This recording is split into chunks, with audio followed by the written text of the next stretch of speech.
So yes, find the mistakes, make those changes, but don't do anything weird. There you go, the breakdown. Guys, it's time for game number 5. Let's sit on down in the battle bus and go in with our casters. Over to you, boys. Thank you, Zeke, Shio, and Reese. And I'm just going to take it from my roots here in Austin, Texas. We're going to keeping it weird here as we're getting into the 2 more games left in Game 5 and Game 6. And we got a nice overview again. Not much has changed. We haven't seen a lot of battles out there in Doom's domain, but the uncontested spot of Mongrel, Mitro, and Tayson, and this is going to be a huge zone for them as it gets revealed. That's going to be an opportunity for them. As we saw in Week 2 Sundown, we had 2 in-games up in Stark Industries POI, and that was why we had such strong finishes from Mitro, Mongrel, and Tayson. But the finish here, the story that is developing right in front of us, let's focus in on Deceptos, Hen, and Patrick. And they were my prediction when we talked about it last week in qualifier number 2. The one thing about them, a relatively fresh trio in terms of them forming, being able to get together, had a limited amount of practice before the FNCS really kind of were able to come together. And I think the big thing here is just, I don't want to say how reliant they are, but Hen has really done such a phenomenal job of keeping them relevant in key situations and then really stepping up when he needs to, winning key fights, being able to kind of take the resources and put them in the best opportunity to maximize on their points. And that's not to take any credit away from Deceptos or Patrick as well. Both of them have done incredible jobs in terms of executing and being in the right spots at the right time to be able to enable him to clutch up. But in reality, Hen has been the star of the show. Coming in with an average placements of 9.25, 7 elims average per game, and picking up the victory royale as we're seeing the toxic bubbles of the Slurpy Swamp as we're getting into the Halloween spirit. Next week is going to be the Halloween finish, a grand championship Halloween finish, as somebody or a trio will be rewarded the Axe of Champions, and that in itself is going to be awesome to hold on to. But now we're getting a taste of what's going down at Doom's domain, and it's a good old-fashioned vault battle at the moment here. We've got one team kind of backed in there, the other team kind of pushed their way in, and it is Fremont, Floki, and Seventor, who are on the bottom of the board, maybe could use this way to, wait for it, vault their way up their leaderboards. Hey! Nothing, Sundown? Nothing? All right. Oh, you thought I was going to even acknowledge that? Wow. I thought maybe. That was rough. I mean, we've had a whole lot of chemistry going through, and we've been building up and we've been getting better. But after you expecting me to acknowledge something just as pitiful as that, when you also set it up for yourself, no, that's about my opinion. My opinion on that joke is my opinion on this vault fight. And everything we've talked about the vault fights going on at Dooms is it's not worth getting bogged down in fighting over these resources against a team who is of your equal skill level if you're not able to get out of here quickly. Wait, would you say this fight is a peppermint fight in your books? Huh? I could keep going all day. Just like Captain America, I could do this all day, Sundown, as we have a little bit more. We don't have all day here. Of course, we have only a couple more games, but you mentioned it. We kind of talked about it in their Week 1 and Week 2. Taking these fights, yes, you get these God-tier loot, so to speak, but you leave so injured, and when you have to go up against another heavyweight fight waiting on the outskirts, before you know it, that injury, it just becomes too much to overcome, as Jerky here with 13 points alongside his trio with the setup of the ambush, going to look for a nice wounded opportunity here to kind of capitalize. Goes in with the box breaker play, unable to capitalize it, but this is the kind of fights we're talking about, right? Yeah, you get this elim, but that crash pad in itself, very valuable in its way. I mean, the way I tend to look at it is if one of those rotational tools can end up saving you in the late game situation and you don't have to use it and you're able to execute in some other way, shape, or form, then more often than not, you're better off saving it. However, right now, when you look at this team, they're trying to push forward for points. They only have 14 so far. They're looking for elimination, so I'm more than okay with that. You get 82 damage on someone, it's early enough. You have some excess crash pads already in your team. Go forward. Press for those eliminations. They're going to be able to clean the fight up there, pick up 3, but I'm okay, especially looking at the inventory across them, knowing, hey, we have this. No team is going to use all 12 of their crash pads rotating. And if you do need to use 12, then you are in a horrible position, and I don't feel bad for you. But the fact that you're able to use 1 or 2 to then kind of enable yourself to get points and then maybe some extra builds and maybe even replenish those crash pads, yeah, I think that's more than fine. When you're in a fight and you've started investing a shockwave and like 1 or 2 crash pads and then like maybe a bouncer offensively, yeah, I'm going to start giving you weird looks and I'm going to call it out because that's never worth it. As now we hop into somebody else, we talk about it, getting bogged down in a fight and not able to resolve it. You can see cleaned up right there was Baby Girl, and that was a full Elam, which means this other team wasn't the benefactor of it. They're going to use the crash pad to try and send the player out of zone, but Jamside not quite able to find one. The Virtus.pro veteran does own the sidewall there. 59 will immediately get the wall in front of him. Good piece control, wall replaced there, pushes forward. Jaspe Lanouf going down there, the hands of Cavado and Jamside from the pinch. That's 3 eliminations going over to them.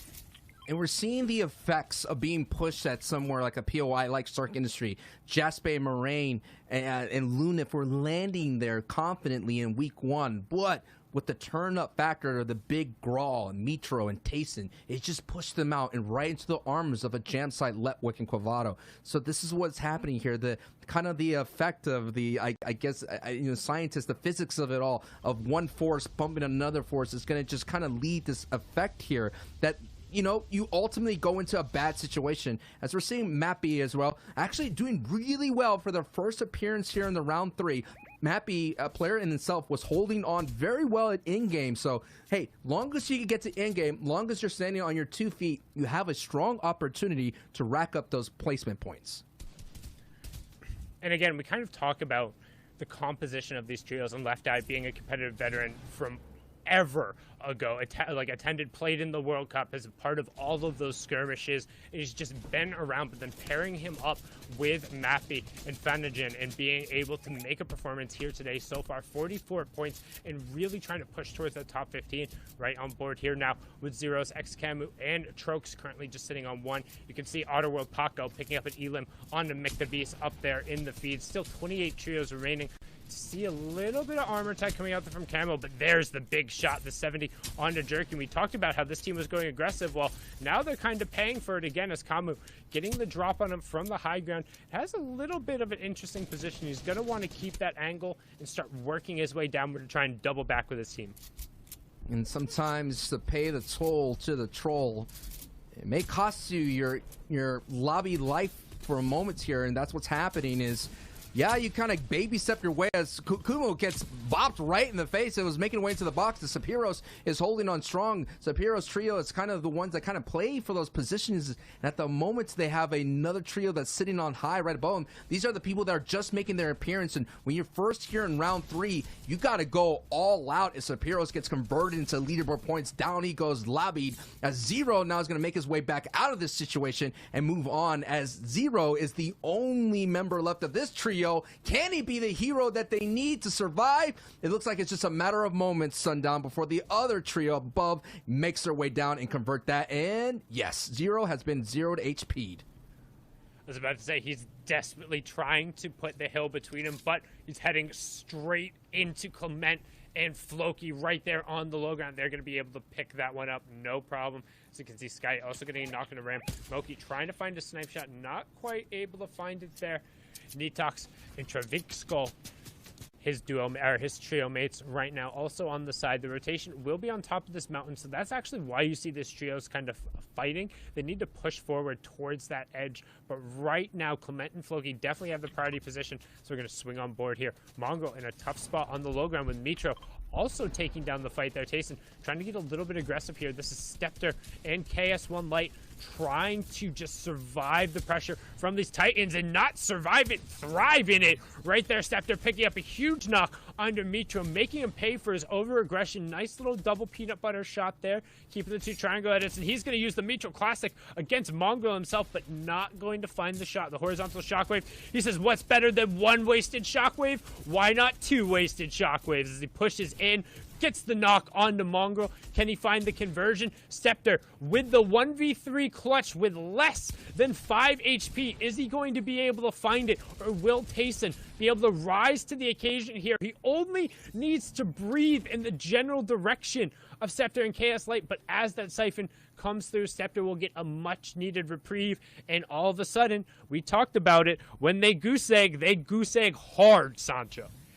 And that egg right now is being laid at the moment, but Tayson, he could get the cards, he could come back. It's just, man, you know the heartbeat of Scepter going so high at the moment, knowing that he got a big-time knock on a deadly trio, knowing that he's barely surviving, but now he has his duo mate right here in KS Light here, and it's a 2v1 situation. And I think this is what's happening that we see. I think Tayson, Mitra, and Mongrel, who always sit up at that high elevation, always try to find somebody on the ropes, and they oh my goodness. What I was going to say, that overconfident pushes sometimes causes them, and you're seeing it right here and there. You get cold so quickly, and they get doused with fire and Septa and KS Light. But hey, they still had a strong performance in the previous game.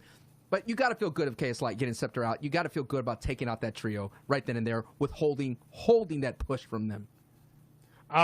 If I'm KS Light, honestly, I feel great for Stepter. I'm sitting the whole time like, yeah, good job, Stepter. Yeah, you go. You 1v3 them. Yeah, you do that. As now we hop on board here, Wave advised, and then Otterworld, Paco, and Jachu. You can see the French organization here. Sorry for not giving you that recognition. We'll make sure we shout that name out. But so far, sitting on 6 eliminations and 45 points from the group, doing a good job to make sure they're finding the picks and setting up their drop spots. I think the big thing, particularly for this trio that we've seen, is they're utilizing what they're given. They're not really kind of getting those really big, like, the legendary and the epic loadouts. You don't see the shockwaves in excess like you do in some of these other top teams. But when they're given the utility and they decide to go, they execute it on it very well, which enables them to kind of have these little rooms for making plays. And while their margin of error is a lot slimmer than other teams, they're still able to make it happen. So very impressive performance from them so far. So we're going to hop on board here.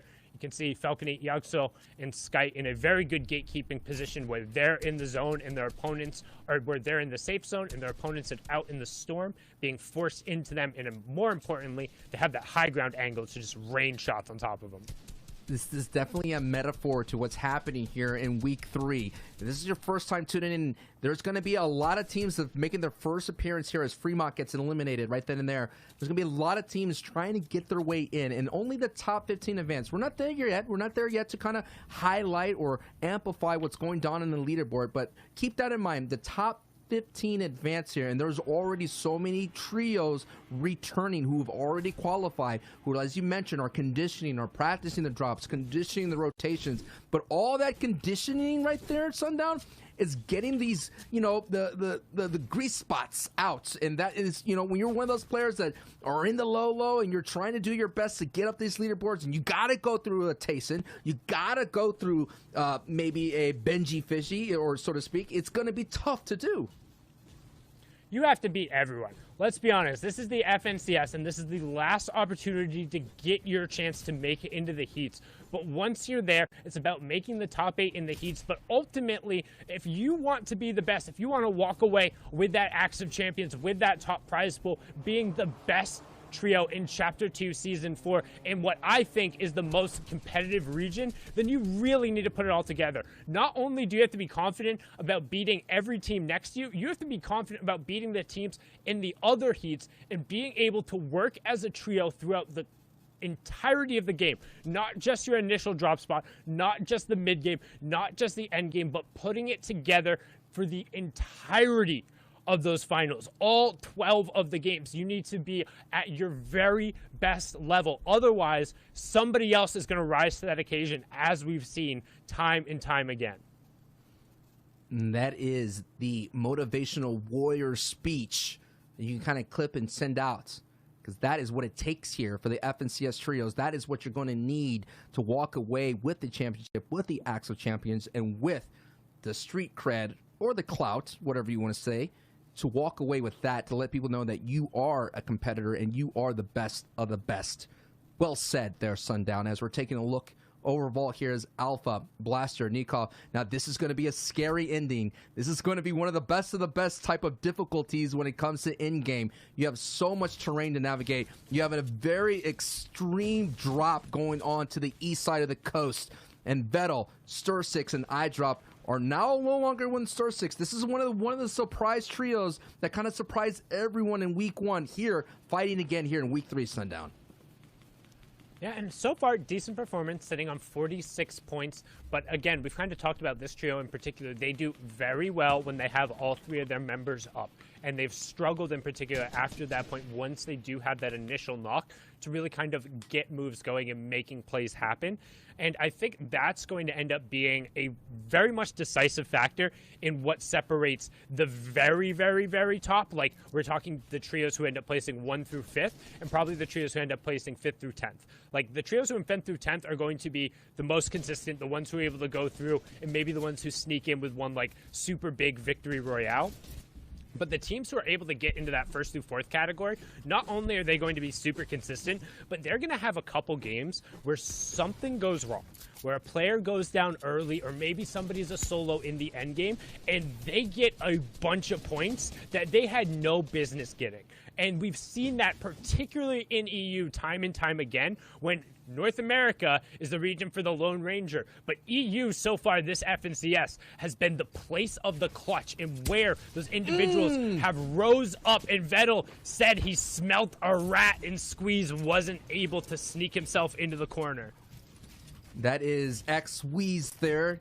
Apparently the change, he used to have me go by X-Squeezy at the moment, trying to be a meme, and now he's going by Duck on Top. Try to keep the names going consistently, and maybe we'll build you into a big-time star. You never know. It's hard to keep up when the names keep changing, but the names that have not been changing on top of this board is Matzo, Amplify, and ADN, performing at a very high level. One of the only 2 to make it here in round 3 consistently. Week 1, week 2, and round 3. One of the underdog trios, I would say. No one's been talking about him. Not even us, as they pick out a big-time Elim on 7 Tour. And that trio goes down. As you see, Link 7 Tour are trying to come make a way up the leaderboards, but it's tough to do when you have such strong trios waiting for you in the throws like Matzo, ADN, and Amplify. To be fair, I think we've given them a decent amount of credit. I mean, they've just been able to roll over. Right. Yeah, not going in. They haven't gotten any of those, like, kind of predictions. But I would say, over the course of the broadcast, the amount of coverage and love we've given particularly towards them, and Matzo and Amplify have played together forever. Like, they've been paired up, and going back to almost the original trio competition, I think is when they first kind of burst onto the scene. I started watching these guys. I'm like, who are these kids? They can really play, and they make a lot of really interesting moves. I think the addition of ADN to that pairing in particular has enabled them a little bit more, because ADN, very mechanically strong, very gifted, but also has a strong head on his shoulders when it comes to those late game situations. He knows where to find the right kind of space to navigate, particularly in these very stacked lobbies. He knows how these other teams like to move, and it gives Matzo and Amplify just that little bit of an edge. And as we talk about it, Ottawa Paco finds a huge shot onto Hen. That's the fulcrum for that team. We've talked about it. If the Siptos and Patrick can't create the space to get him back up, that's going to be a huge blow into what was our 5th place team coming into the match. You can see they're looking for him, finding the pressure, and they left him. Hen is left to go back to the lobby. They say, sorry, son, but no reclamation will be had here. 51 players left, 19 trios, half in, half out is revealed on the northern side of the zone as we close in on our placement points. Ottawa Paco with the Ottawa snipe shot. Down goes Hen, and that's going to be a big factor for that trio, because Hen was the one that you mentioned was the kind of like the brunt of the carry, so to speak, and not in a negative way. Just the performance of Hen was able to kind of get those no business placement points that you were talking about, as AD and Matzo Amplify fighting hip to hip, fighting box to box, working their way through as a true trio, and we're seeing the power of 3 overcoming the power of 1. It's all about mathematics, and it is all about the greater than performances taking out the lower numbers, and that is what's going to go forward here. We're going to try to see how their ride goes out. We've got a lot of FNCS trios. We've got a whole month of action, and it will conclude next week, so don't miss out. We have so much fun. Also as well, NAE's coming up with Aussie Antics and Monster D-Face. It's going to be a phenomenal run, but the question is, can the phenomenal solo stars of Kenzel, Wolfies, and CRR, not Dump Truck, get it done as a trio? They haven't got a victory royale yet, Sundown. This could be it right here, right now. And they're established pretty solidly. They have a decent high ground position right now. The zone is pulling towards them.